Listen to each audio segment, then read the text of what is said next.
Welcome to Night Lesson. Relax and learn along the way.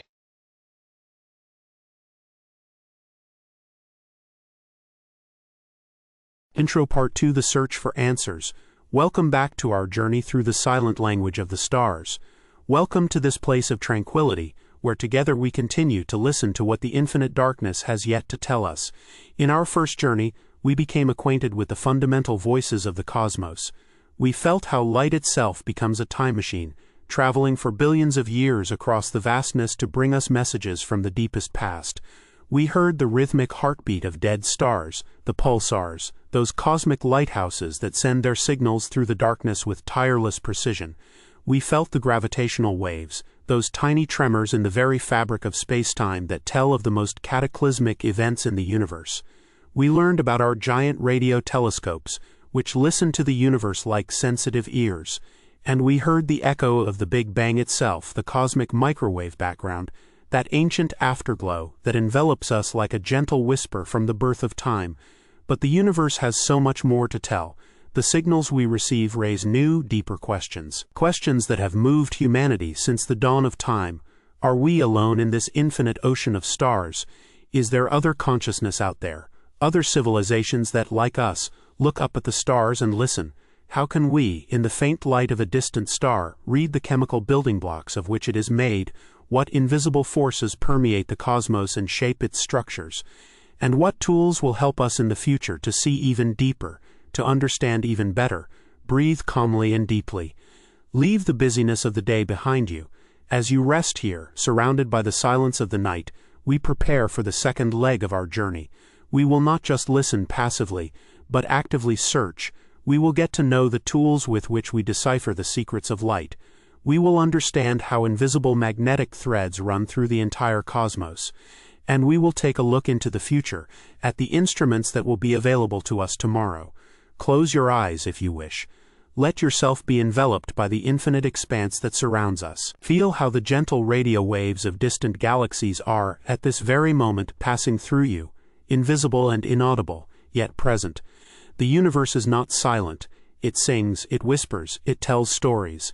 And we are here to continue listening, to continue searching, to understand more deeply. Be ready for the next stage of our journey, a journey to the greatest questions we have ever asked ourselves, and to the tools with which we might one day find the answers. The universe continues to speak to us, and we are here to listen. Chapter 1: Seti. Listening for extraterrestrial life. Of all the questions humanity has ever asked, perhaps none is as fascinating and, at the same time, as humbling as this.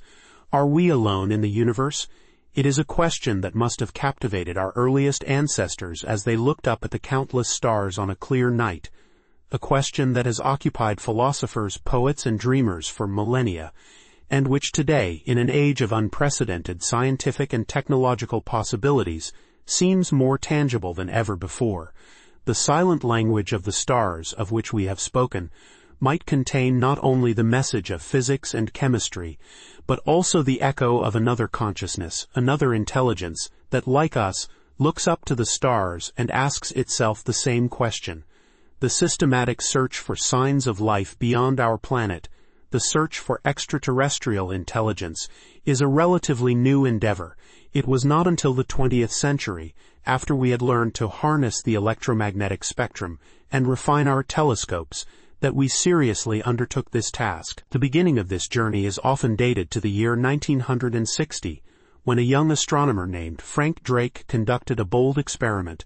He aimed a large radio telescope, located in Green Bank, West Virginia, at two nearby stars, Epsilon Eridani and Tau Ceti.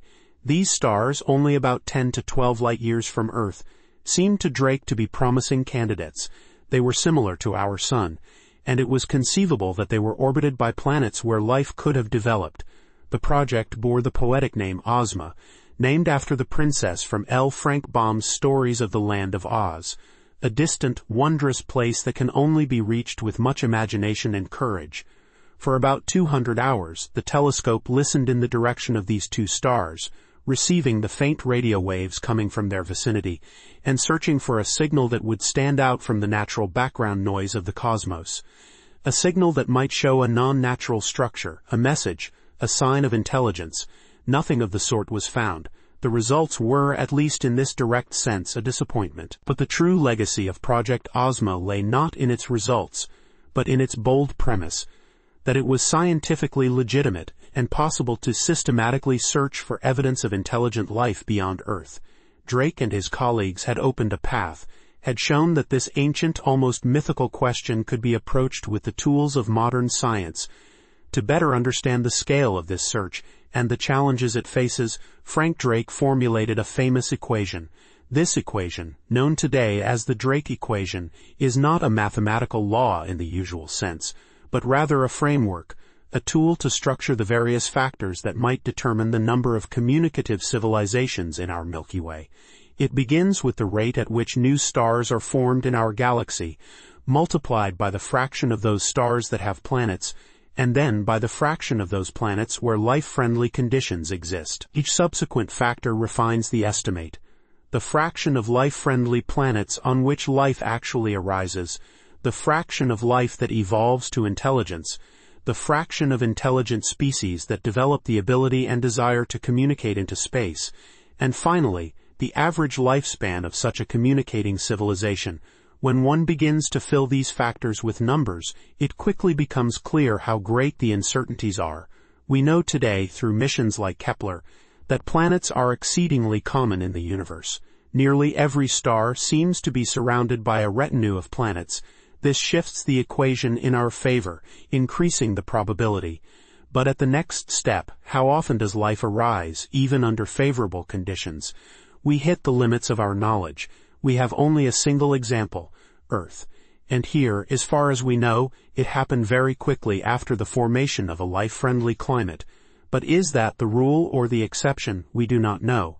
And the evolution from life to intelligence? On Earth, it took billions of years, and it is not clear whether intelligence is an inevitable outcome of evolution or a rare, fortunate accident.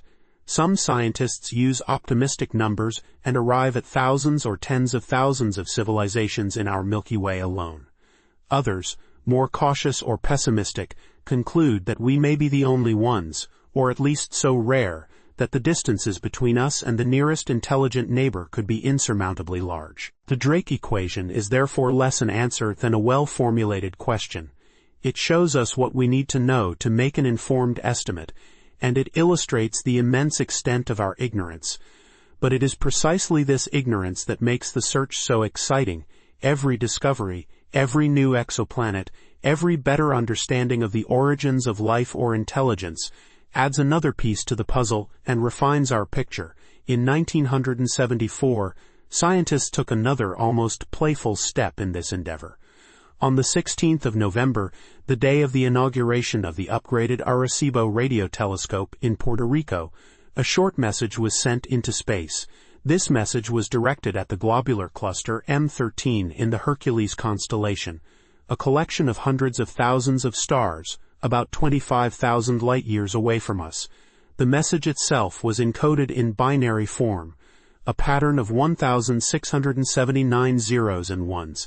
If one arranges this pattern in the right way, a simple picture emerges. It shows the numbers 1 to 10, the atomic masses of important elements, the chemical composition of DNA, a stylized human figure, the population of Earth, a representation of our solar system, and a sketch of the Arecibo telescope itself. This Arecibo message was symbolic in many ways. It would take 25,000 years to reach its destination. And even if someone were there to receive it, understand it, and reply, the answer would take another 25,000 years to return to us. It was therefore not a practical communication experiment, but rather a gesture, a demonstration of our technical ability, and perhaps also our desire not to be alone. A message in a bottle, cast into the infinite ocean of space in the hope that someday, somewhere, someone will find it. 3 years later, on the 15th of August, 1977, something happened that captured the imagination of researchers and the public alike. At Ohio State University, where a program systematically scanned various regions of the sky for unusual radio signals, the Big Ear radio telescope received a signal for 72 seconds that was exceptionally strong and narrowband. It came from the direction of the constellation Sagittarius. A volunteer reviewing the recorded data a few days later was so astonished by the intensity and characteristics of this signal that he simply scribbled the word "wow" next to the corresponding data column. Since then, this signal has been known as the WOW signal. What made this signal so special? It was precisely on a frequency that seems particularly suitable for interstellar communication, near the 21-centimeter line of neutral hydrogen, a natural waterhole in the electromagnetic spectrum. It was narrowband, meaning it was concentrated on a very specific frequency, which is atypical for natural cosmic sources, and its intensity varied in a way that exactly matched what one would expect if a signal came from a rotating celestial object and the radio telescope swept through its sensitivity zone. Everything seemed to indicate that this was not random noise. And yet, as hard as the researchers tried, the signal was never received again. Subsequent observations of this region of the sky, with the same and with other telescopes, yielded nothing comparable. The WOW signal remains an unsolved mystery to this day, a fascinating, tantalizing glimpse, a brief, unrepeatable flash that reminds us how large the search space is and how easily a signal can be lost in the vastness and noise of the cosmos. The search continued, and continues to this day. Modern projects like Breakthrough Listen, initiated by Russian billionaire Yuri Milner, use the world's most powerful telescopes and scour the sky with a sensitivity and coverage that far surpass previous efforts. They listen not only for radio signals, but also search for optical laser pulses, short, bright flashes of light that could stand out from the more uniform radiation of stars. The telescopes scan millions of stars, and increasingly, specifically those stars that we know have planets in the so-called habitable zone, the region where temperatures would allow liquid water on the surface. Our understanding of what and where we should be looking has expanded dramatically. A few decades ago, we weren't even sure if planets existed around other stars at all. Today, we know of thousands.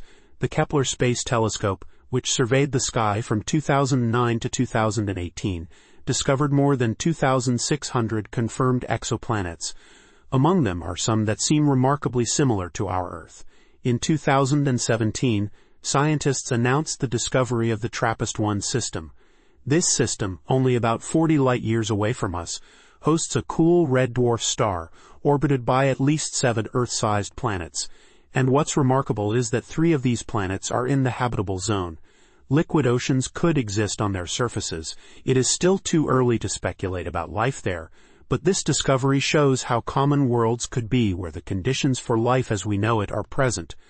But despite all these technical advances, despite the immense efforts and the many thousands of hours that telescopes have been aimed at the stars, we have so far found no clear, repeatable proof of a message from elsewhere. This absence of signals is not necessarily disappointing, but it does raise a profound question, one that the physicist Enrico Fermi is said to have formulated back in the 1940s. Where are they all, if the universe is so old, if there are so many stars and planets, and if the emergence of life and intelligence is perhaps not so unlikely, then the universe should be teeming with intelligent civilizations. Why then do we hear nothing? Why do we see no traces of them? This mystery is known as the Fermi paradox, and it has led to a multitude of proposed explanations. Perhaps life is rare, much rarer than we hope. Perhaps the development of intelligence is an incredible stroke of luck, a coincidence that occurs very seldom. Perhaps civilizations reach a certain technological level and then destroy themselves, whether through war, environmental destruction, or other catastrophes, making their lifespans too short to allow for overlapping windows of communication. Perhaps advanced civilizations use methods of communication we know nothing about. Technologies as alien to us as our radio waves would be to a pre-industrial human.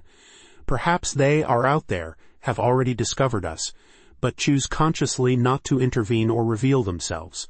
A hypothesis sometimes jokingly called the zoo hypothesis, in which we live like animals in a cosmic nature preserve, observed but not disturbed. Or perhaps the distances are simply too great. Even if there were thousands of civilizations in the Milky Way, the distances between them could be so immense that even signals traveling at the speed of light would take centuries or millennia to reach a neighbor. Each of these explanations has its proponents, and none can currently be ruled out with certainty. The Fermi paradox reminds us that our search, as technically impressive as it may be, is still in its infancy. We have searched only a tiny fraction of the stars in our own galaxy, let alone the billions of other galaxies in the observable universe. We have only just begun to explore the many possible channels and wavelengths through which communication might occur, and we have little idea what a message from a truly alien intelligence would look or sound like. The search for extraterrestrial intelligence is perhaps one of the most humbling scientific undertakings we have ever begun. It forces us to acknowledge the limits of our own importance.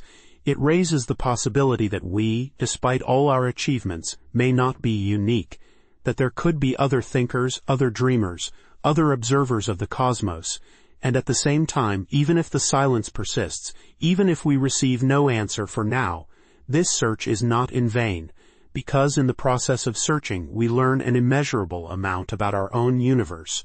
We map planets, we understand stellar evolution, we decipher the chemistry of space, and we ask ourselves deep philosophical questions about the nature of life, intelligence, and our place in the cosmos. Perhaps in the coming decades, with even more sensitive instruments and even more sophisticated strategies, we will finally receive a signal that leaves no doubt, a signal that repeats, that is structured, that contains a message. The day this might happen would undoubtedly be one of the most significant moments in human history. It would fundamentally change our worldview, shaking and inspiring philosophy, religion, science, and culture in equal measure. Or perhaps the silence will continue. Perhaps we are indeed alone, or so isolated that an encounter is unlikely. This, too, would be a realization of immense importance. It would teach us to regard our own planet, our own species, and the fragile flame of consciousness that burns here on Earth with even greater reverence and responsibility. At this moment, as you hear or read these words, somewhere in the world, large radio telescopes are pointed at distant stars. They are listening silently and patiently into the cosmic expanse. They collect photon by photon, frequency by frequency, in search of a pattern, a clue, a whisper from the darkness that comes not from a star or a pulsar, but from another mind that, like us, questions, hopes, and dreams. It is a search born of patience, of hope, and of a deep curiosity, a search that may yet take generations. But it is worth it, for it is the search for ourselves, mirrored in the stars. Chapter 2: Spectral Analysis, the chemical signature of the stars. Imagine, as we continue our journey through the cosmos. We have traversed the vastness of galaxies and observed the life cycles of stars, from their birth in luminous nebulae to their fading as white dwarfs, or their dramatic end in a supernova. But how can we know all this? How can we, from our tiny blue planet, unveil the secrets of suns that are unimaginably far away? The answer is as simple as it is profound. We listen to the light. Light is not just brightness. It is a messenger, an ancient traveler, carrying stories from the depths of space and time. Every single ray of light that reaches your eye after a journey of millions of years is packed with information. It tells of the heat of its home star, of its movement, and, what is perhaps most astonishing, of the elements it is made of. To decipher this message, we need a key: spectral analysis. Let us pause for a moment and imagine this process very simply.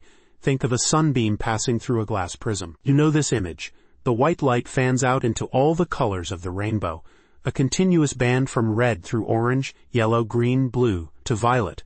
Astronomers call this rainbow a spectrum. For a long time, people thought this was all there was to see, a beautiful but silent display of the colors hidden in sunlight.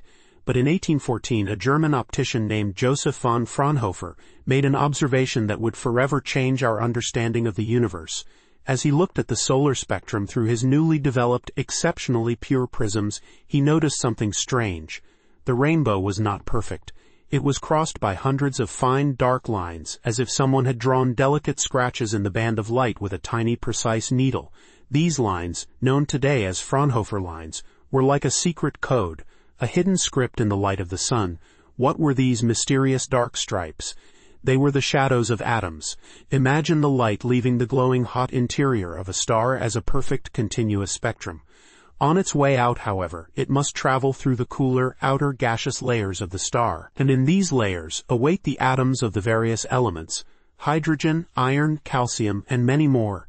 Every element in the universe has a unique property. It absorbs, or swallows, light only at very specific wavelengths, characteristic of that element. A hydrogen atom behaves differently from an oxygen atom, and a gold atom differently still. You can think of atoms as tiny selective tuning forks. When the broad frequency band of light flows past them, they pick out exactly the frequencies that correspond to their own vibration and absorb that energy. The light of that specific frequency is then missing from the spectrum when it reaches us. It leaves a gap, a dark absorption line. Each element thus creates its own unmistakable pattern of dark lines. It is its chemical fingerprint, imprinted on the light of the star. So when we capture the light of a distant star and pass it through a spectroscope, a modern high-precision prism, we can read this fingerprint. We see the dark lines and can say, this star contains hydrogen, and this one contains calcium and magnesium, and that one over there even has traces of gold. We are reading the DNA of the stars in the light. There is also a counterpart to these absorption lines, emission lines. If you heat a gas of a particular element until it glows on its own, it emits light only at the same specific wavelengths that it would absorb when cold. Instead of a rainbow with dark gaps, we then see only a few bright colored lines on an otherwise black background. Each star thus sings in its own chemical voice, and spectral analysis allows us to listen to this song. The power of this discovery was so immense that it led to one of the most remarkable predictions in the history of science. In 1868, during a solar eclipse in India, the French astronomer Pierre-Jules César Janssen pointed his spectroscope at the glowing atmosphere of the sun. He discovered a bright yellow line in the spectrum that did not match any element known on Earth at the time. At the same time, the English astronomer Norman Lockyer made the same observation. He was bold enough to claim that he had found a new element, yet undiscovered on Earth. He called it helium, after the Greek word for the sun, helios. Many scientists were skeptical, but almost 3 decades later, in 1895, helium was indeed detected on Earth. It was the ultimate proof.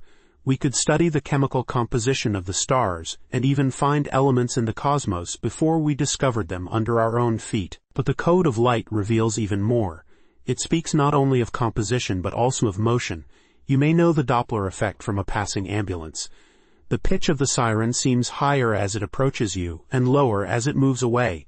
Exactly the same thing happens with light. When a star is moving towards us at high speed, the waves of its light are slightly compressed. Its entire pattern of lines, its chemical fingerprint, shifts slightly towards the blue short wavelength end of the spectrum. This is called a blue shift. If a star is moving away from us, the light waves are stretched, and the pattern moves towards the red long wavelength end of the spectrum. This is the famous redshift. By measuring how much this shift is, astronomers can calculate the speed at which a star is moving toward or away from us, and with incredible precision, even across millions of light years, this rainbow of information, the spectrum, is a true universal tool of astrophysics. The mere color of a star, meaning the wavelength at which it shines brightest, is a direct measure of its surface temperature. Cool red dwarf stars may have temperatures of perhaps 3,000 degrees Celsius, while hot blue giant stars can reach over 40,000 degrees. By analyzing the spectra of different generations of stars, we can even trace the chemical evolution of the universe. The very first stars consisted almost exclusively of hydrogen and helium, the elements created in the Big Bang. In their cores and in their supernova explosions, they forged heavier elements, the metals, as astronomers call everything heavier than helium. Younger stars, like our sun, were born from the remnants of earlier generations and are therefore richer in these metals. Their spectra show an abundance of lines that are missing in the oldest stars, and today, in our time, we are pushing this art of light deciphering to its limits. With telescopes like the James Webb Space Telescope, we look not only at stars, but at the tiny points of light from planets orbiting them, the exoplanets. When such a planet passes in front of its star from our point of view, a tiny fraction of the starlight shines through the planet's atmosphere. On this brief journey through the planet's gaseous envelope, the atoms and molecules present there imprint their own fine absorption lines upon it. We can filter out and read this signature, and we have already done so. We have detected water, methane, and carbon dioxide in the atmospheres of giant gas planets. The next great search, the search for life beyond Earth, is essentially a spectral search. We are looking for the chemical fingerprints of oxygen and ozone, for so-called biosignatures. It is the search for the quiet chemical whisper of an atmosphere that has been altered by living beings, imprinted on a beam of light that may have traveled for hundreds of years to reach us. Thus, the night sky transforms from a canvas of twinkling dots into a library of countless stories. Every light is an open book, telling of its distant home. We have learned to break the code, to hear the chemical voices of the stars, and to read the DNA of the cosmos in light. But light carries information not only about the chemical composition of stars. It is also guided, shaped, and influenced by invisible forces that permeate the entire universe. Forces that protect planets, cause stars to pulsate, and shape entire galaxies. Let us now turn our gaze to these hidden architects of the cosmos. The magnetic fields, those invisible but omnipresent threads that direct the dance of charged particles in space. Chapter 3: Magnetic Fields, Invisible Cosmic Forces. Imagine that the entire cosmos is interwoven with invisible threads, with fine yet powerful lines that stretch from star to star and envelop planets in a protective web. These threads are not material ropes, but pure force, the omnipresent, invisible magnetic fields. They are the hidden architects of the universe, guiding charged particles on their paths, bringing stars to life and shaping entire galaxies. Let us dwell for a moment in this idea, and turn our attention to these silent but immensely powerful forces that direct the dance of the cosmos. Our first glance naturally falls upon the star closest to us. Our sun, it is not just a ball of hot gas that provides us with light and warmth, but also a tremendous magnetic dynamo. Deep within its core, where plasma churns under unimaginable pressure, and at extreme heat, a complex and ever-changing magnetic field is generated. This field is not static.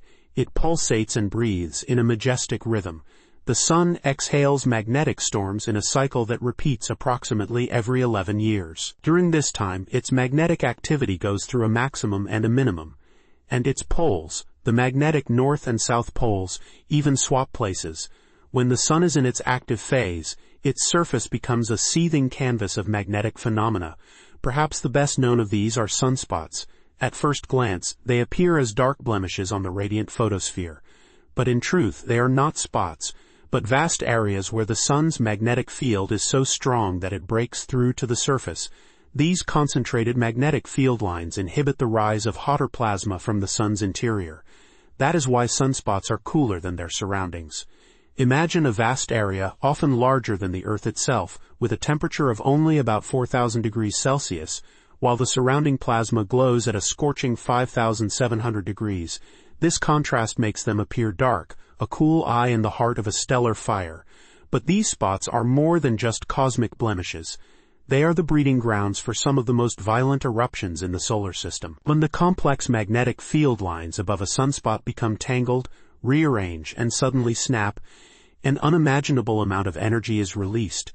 A solar storm, a coronal mass ejection, or CME, occurs. In such an event, the sun hurls millions, sometimes billions of tons of high-energy plasma, a mixture of protons and electrons, out into space at speeds of several million kilometers per hour. An invisible wave of pure energy and matter then races through the solar system. For us on Earth, at a distance of 150 million kilometers, the effects of these solar storms are usually minor. For our planet is not defenseless. It possesses its own marvel, an invisible shield of magnetism that preserves life on Earth. Deep within our planet's liquid iron core, the Earth's rotation creates a dynamo effect similar to the Sun's. This geomagnetic field stretches around our planet like a gigantic invisible bubble, the magnetosphere. It extends tens of thousands of kilometers into space and is our first line of defense against the harsh conditions of the cosmos. When a solar storm, a coronal mass ejection, strikes the Earth, it first collides with this magnetic shield. The magnetosphere is compressed on the side facing the sun and drawn out into a long tail on the opposite side, much like the bow wave of a ship. The vast majority of the solar wind and dangerous cosmic radiation is elegantly diverted around our planet. Without this field, the solar wind would slowly but surely strip away Earth's atmosphere into space and bombard the surface with deadly radiation. Life as we know it would be impossible. However, a small fraction of the charged particles from the solar storm is trapped in the magnetic field and guided along the field lines to the Earth's magnetic poles. There, in the upper layers of the atmosphere, something magical happens. The high-energy particles collide with the atoms and molecules of our air, mainly oxygen and nitrogen. In these collisions, energy is released in the form of light, and we see this light as the breathtaking spectacle of the auroras, the aurora borealis at the North Pole and the aurora australis at the South Pole. Imagine gentle dancing curtains of green, red, violet, and blue light illuminating the night sky.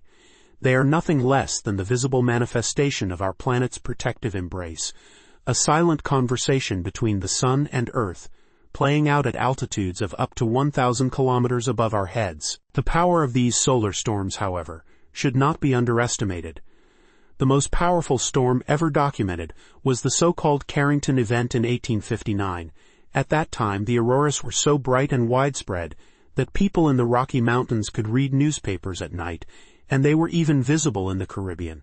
The telegraph networks, which were the most advanced communication means of the time, collapsed. Sparks flew from the devices, and some telegraph operators received electric shocks. Such a storm today, in our highly technological world, would have far more catastrophic consequences. It could disable satellites essential for GPS, communication, and weather forecasting, and cause worldwide power grids to collapse for months.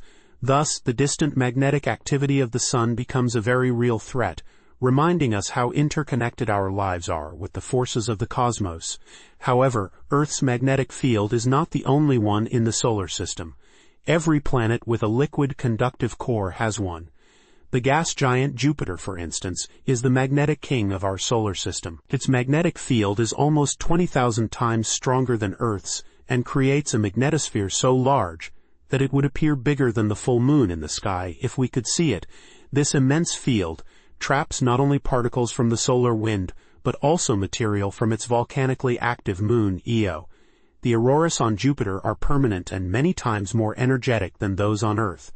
But even the immense magnetic fields of stars and planets pale in comparison to the most extreme magnetic objects we know of in the universe, magnetars. Let us now continue our journey to these strange and fascinating formations. A magnetar is a special type of neutron star. A neutron star itself is already an extreme state of matter, the collapsed core of a massive star left behind after a supernova explosion. A mass greater than that of our Sun is compressed into the diameter of a small city.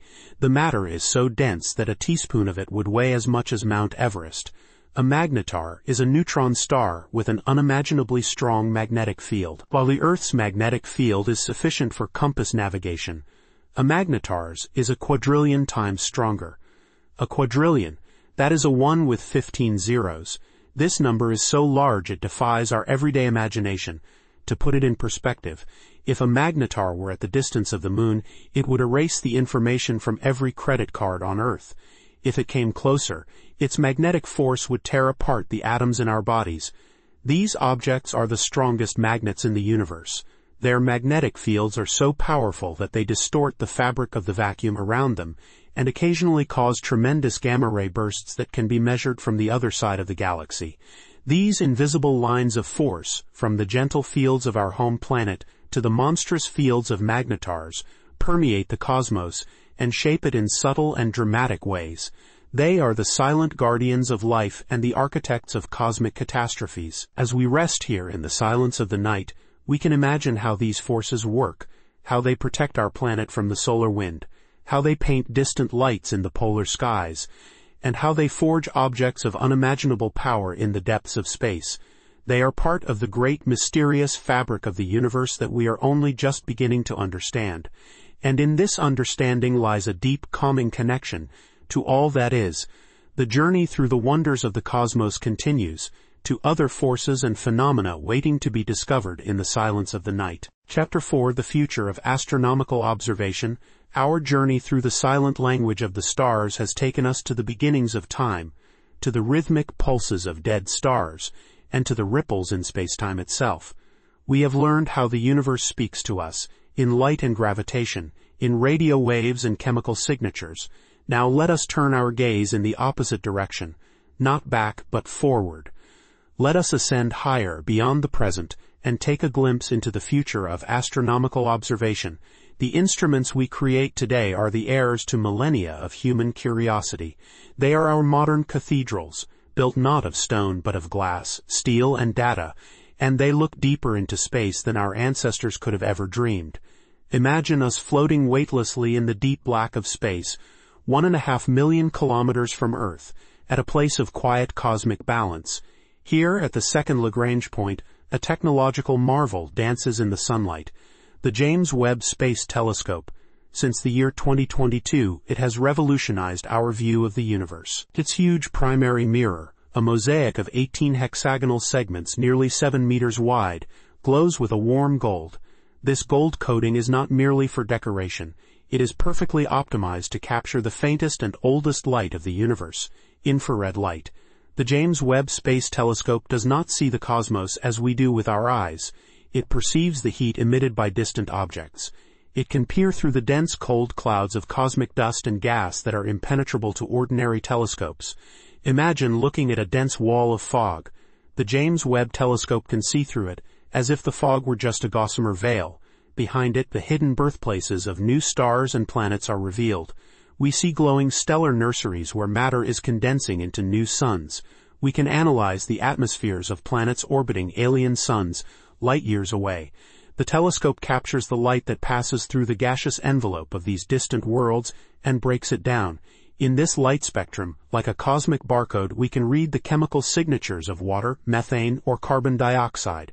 It is the first step in finding out if we are alone. With every image it sends back to Earth, the James Webb Space Telescope unveils a deeper layer of cosmic history, showing us galaxies so distant that we see them as they were just a few 100 million years after the Big Bang.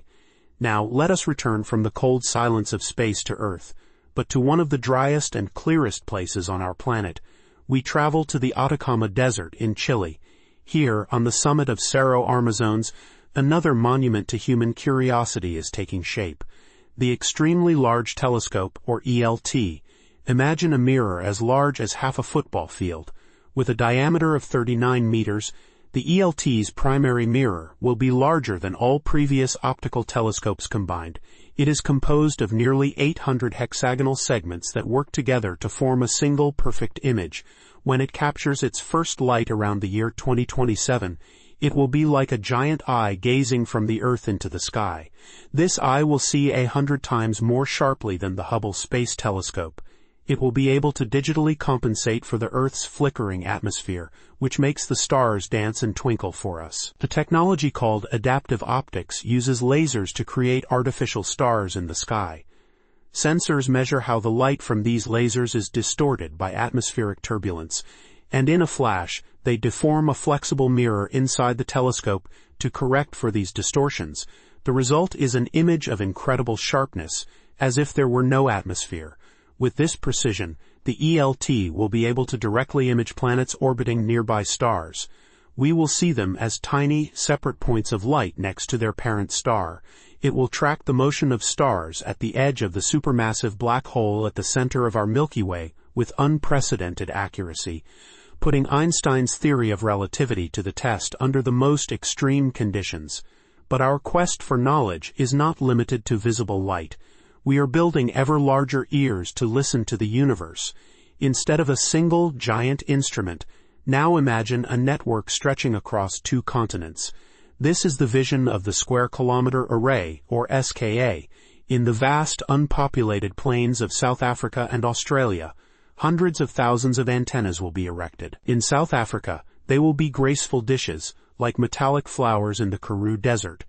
In Australia, they will be countless small dipole-like antennas, growing like an endless forest of metal from the red sand. Together, they will achieve a collecting area of 1 square kilometer, hence the name. They will not capture the light of stars, but their radio waves, the faint long waves that have permeated the universe since the beginning of time. The SKA will be the largest radio telescope ever built, sensitive enough to detect an airport radar on a planet 50 light-years away. It will map the distribution of hydrogen.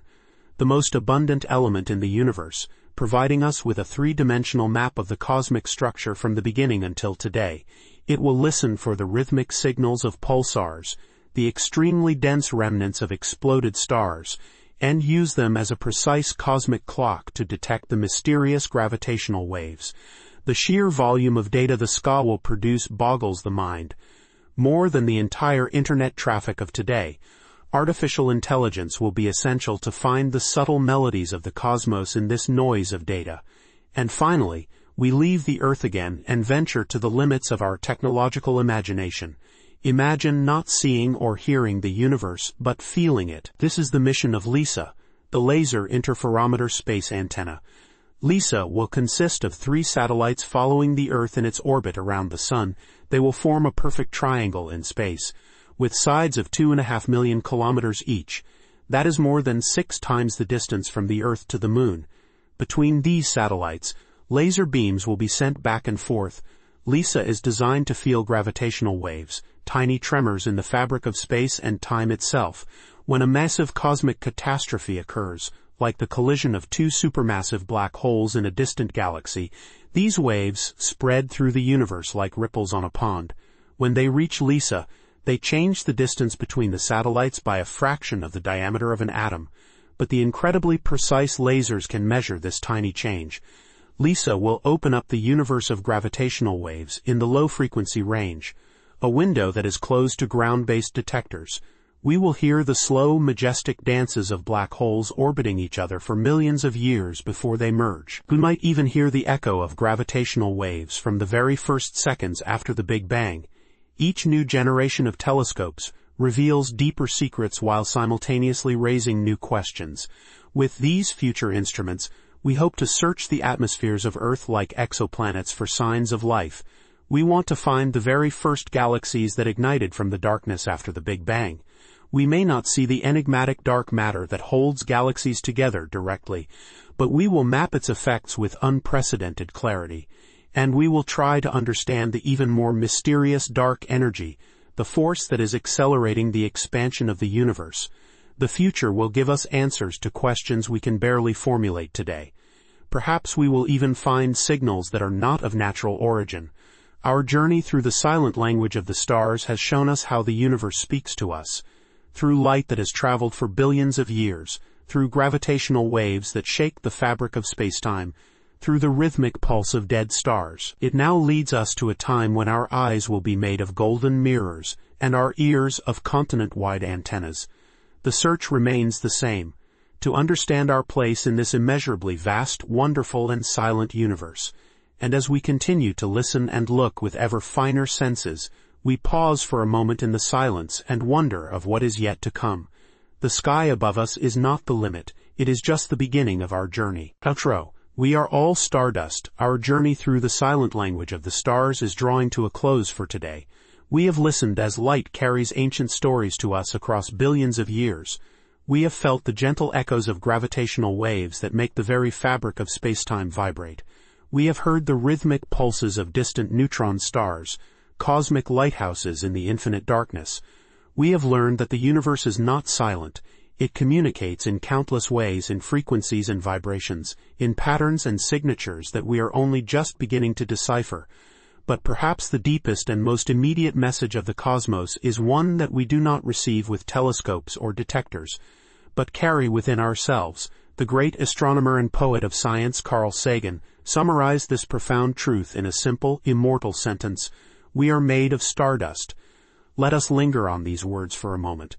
Feel their meaning, their weight, their gentle, comforting power.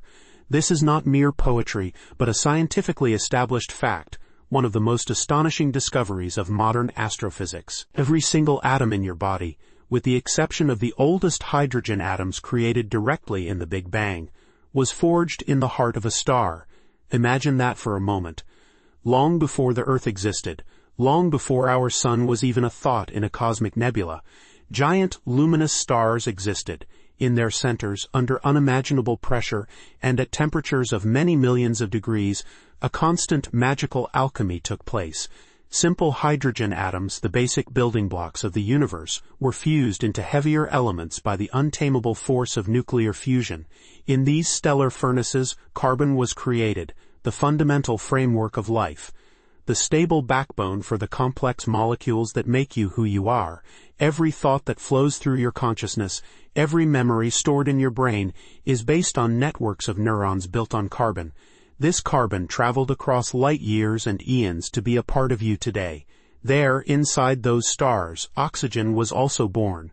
The very oxygen you are breathing at this moment. This life-giving element, which fills your lungs with every breath and energizes your cells, was born in the fire of a star, and the nitrogen, a crucial component of your DNA, the code of your life itself, shares the same stellar origin. When you breathe, when your heart beats, you are participating in a cosmic cycle that began countless billions of years ago. But the story does not end here. While stars like our sun gently release the lighter elements into space at the end of their lives, the heavier elements require a far more dramatic farewell. Imagine a star many times more massive than our sun, a giant that, throughout its life, ignites a lavish firework of fusion, brewing ever heavier elements in its core, layer by layer, like a cosmic onion, from hydrogen to helium, to carbon, oxygen, all the way to iron. Iron is a special point in this stellar alchemy. The fusion of iron atoms no longer produces energy, it consumes it. And so the moment comes when the star loses its internal battle against gravity. In a fraction of a second, the core collapses. The outer layers rush inward at unimaginable speed, bounce off the dense core, and are hurled outward in one of the most tremendous explosions the universe knows. A supernova. For a brief moment, this dying star shines brighter than an entire galaxy of 100 billion suns. In this final fiery embrace, the heaviest elements of the universe are created: gold and silver, platinum and uranium, and also iron. The iron forged in this cataclysmic event and flung across the cosmos eventually found its way into the gas and dust cloud from which our solar system was born. It became part of the Earth, found its way into the food chain, and today circulates in your blood. The red pigment of your blood cells, hemoglobin, which transports vital oxygen to every cell in your body, has an iron atom at its center. An atom born in the death explosion of a distant, long-extinguished star. So the stars are not distant. They are not a cold, indifferent light in the night sky. They are within us. Their history is our history. Their elements are our elements. Every person, every animal, every plant, every stone on this planet is a walking archive of cosmic history, a collection of stardust that, through chance and time, has awakened to consciousness. So when we look to the sky and ask the stars if we are alone, the universe whispers a deeper truth back to us. We were never alone, for we are a part of everything. This cosmic perspective can grant us a deep sense of peace. Our daily worries, our fears and troubles, as real as they may feel, suddenly seem smaller in this light, embedded in an immeasurably vast and ancient story. We are tiny, fleeting beings on a small planet orbiting an unremarkable star. But we are also part of something infinite, something magnificent. We are the way the universe observes and marvels at itself. The whisper of the stars that we try to hear is, ultimately, our own whisper. It is the sound of the atoms we are made of, remembering their origin. The next time you look at the night sky, whether through a window or under the open air, remember this. Remember that the stars do not just speak to you. Through the gentle light that reaches your eyes, through the invisible gravitational waves that pass through you, through the radio signals our telescopes pick up, they also speak from within you. The chemical signature of your body is an echo of their fiery hearts. You are the witness to this cosmic communication. You are the listener, and in a wondrous, poetic way, you are also the child of the stars, formed from their ashes and brought to life to carry on their stories. Now let this thought carry you, the thought of not being separate from the vastness of the universe, but inseparably connected to it. You are a part of this great, sleeping, dreaming cosmos. Sleep well under the starry sky that also shines within you. Let yourself be carried by the ancient stories that the cosmos has written into your very being. Until next time, good night. That was today's night lesson. Thank you for listening. If you'd like to see more videos like this, please leave a like and subscribe to the channel. Good night and sleep well.